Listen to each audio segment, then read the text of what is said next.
It's been so long. Why isn't she awake yet? Jacob Langley's impatient voice rang out. Maybe because Miss Atkins is overwhelmed by the grief of losing her child, she's unwilling to wake up. The doctor replied tentatively as he glanced at Jacob's sullen expression. Do anything you can to wake her up. Kaya's already urging me to make her sign the papers as soon as possible. But Mr. Langley, Ms. Atkins has just suffered a miscarriage. I'm afraid it's quite inappropriate to have her sign the adoption papers right away. Should we delay this for? Enough. I know what Celine is like. Besides, she's best friends with Kaya, so she'll never reject her. Just do as I say. Jacob pulled my hand out from under the covers and held it gently. His hand felt as warm and safe as ever, yet a chill ran down my spine. Mr. Langley, as your secretary, I don't have the right to judge you. But I've been holding it back for quite some time now. Back when you first graduated and joined the company, Ms. Atkins' father didn't look down on your background and instead trained you to be where you are now. He even married his own daughter to you. We thought he had done more than enough for you. But now, you're hurting Ms. Atkins for Ms. Jennings' sake. If she finds out about this in the future. Shut up, Jacob snapped. Mind your own business. As I recalled his words earlier, tears trickled down my face and soaked into the pillow. Even the people around him could tell how well Dad treated him. But he hardly had any gratitude for Dad and even caused me so much pain. I once thought I was the happiest person in the world, until today. It turned out that I was the biggest fool of all. The agony I felt made it harder for me to breathe. I wanted to scream, but no sound came out. The patient's pulse is weak. Prepare for resuscitation. As the surgical light shone down on my face, I felt a cold needle pushing into my arm. My hands, clasped in Jacob's tight grip, slowly fell to the hospital bed. Just before I lost consciousness completely, I heard him bellow, "You must save her." Of course, he didn't want me to die now. I hadn't signed the adoption papers yet, after all. When I woke up again, Jacob's sleeping face was the first thing I saw. He looked exhausted.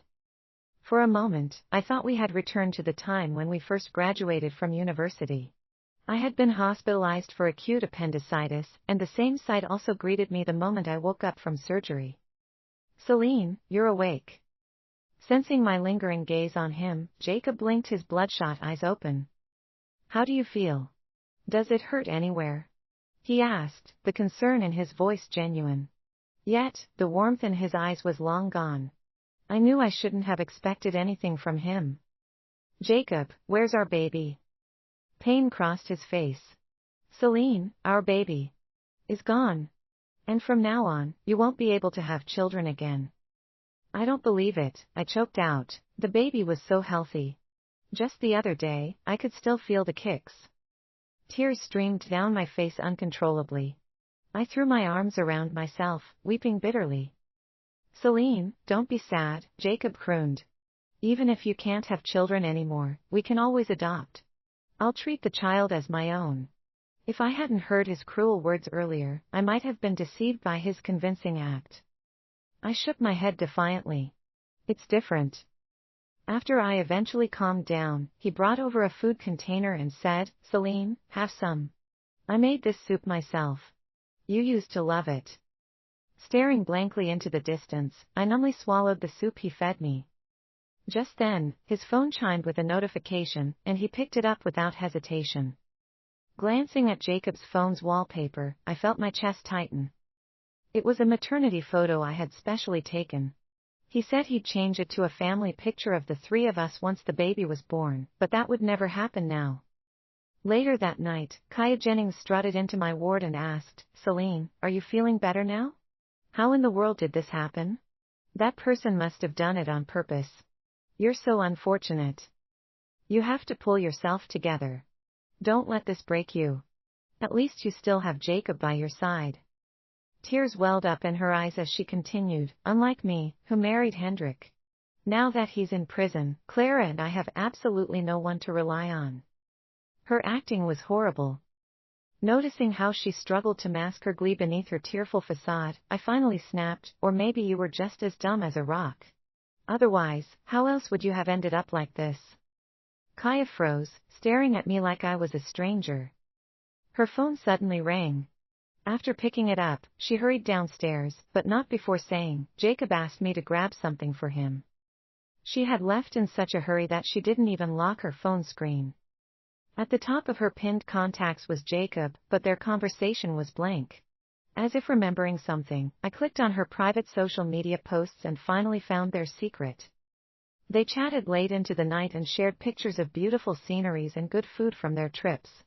Jacob had even been supporting Kaya and her daughter after Hendrik Scott went to prison. I remembered all those nights when I'd wake up and see Jacob awake with his screen still lit, assuming he was busy with work. But it turned out that the man lying beside me every night had been pouring his heart out to another woman. Pain gripped my heart again. I clutched my chest as if it would make the pain less unbearable. "Celine, what's wrong?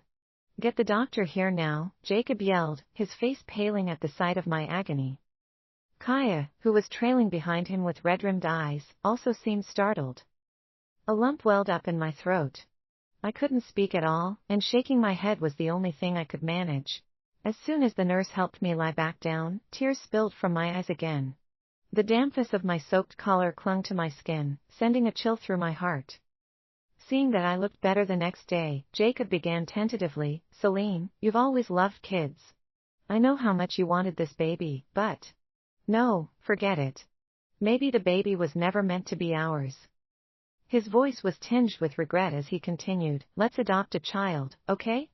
Let her keep you company, and I'll feel more at ease too." He held my hand as if offering me strength. I met his gaze and nodded slowly.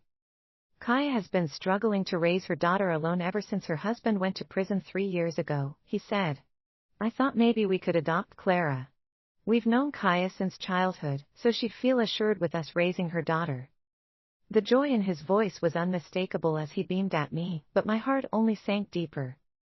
"Do as you wish." I closed my eyes, unwilling to look at him any longer. All it took for him to be this happy was agreeing to adopt Kaya's child. He seemed to have forgotten that we had just lost our baby. After he left, I contacted my assistant, Harper Laird. I had her investigate all the shares Jacob held in Atkins Group and prepare a divorce agreement as soon as possible. On the day I was officially discharged, Jacob brought Clara Jennings over. "Clara, this is Ms. Atkins. You can also call her Mom. Remember, don't ever make her upset, okay?" He ushered the child toward me with a smile. "Mom," Clara called out hesitantly. Staring at her innocent face, I felt a sharp jolt of pain through my chest. If not for Jacob, in 3 years, my child could have called me Mom too. I forced a smile. "I'm not feeling well. I'll head to my room first." "Jacob, why isn't my mommy here yet?" I heard Clara's voice echo from downstairs the moment I closed the door. Though Jacob clasped his hand over her mouth right away, it was too late. I was well aware that Kaya was Clara's mother, not me. At night, Jacob held me in his arms and tried to explain. "Clara didn't mean it. She's just not used to the new environment yet, so don't take it to heart. Kids are always more attached to their birth moms." "I completely understand," I replied. "Don't worry. I won't mind." He pressed a kiss to my forehead. "Celine, I know you've been feeling down lately. Once I'm done with work, I'll take you on a trip to let you unwind." "Suit yourself," I said, breaking free from his embrace. Wrapping my arms around myself, I curled up on the other side of the bed. Jacob had sensed my indifference toward him these past few days. Nevertheless, he lay down beside me and gently pulled me back into his arms. Our breaths intertwined, yet our hearts remained worlds apart.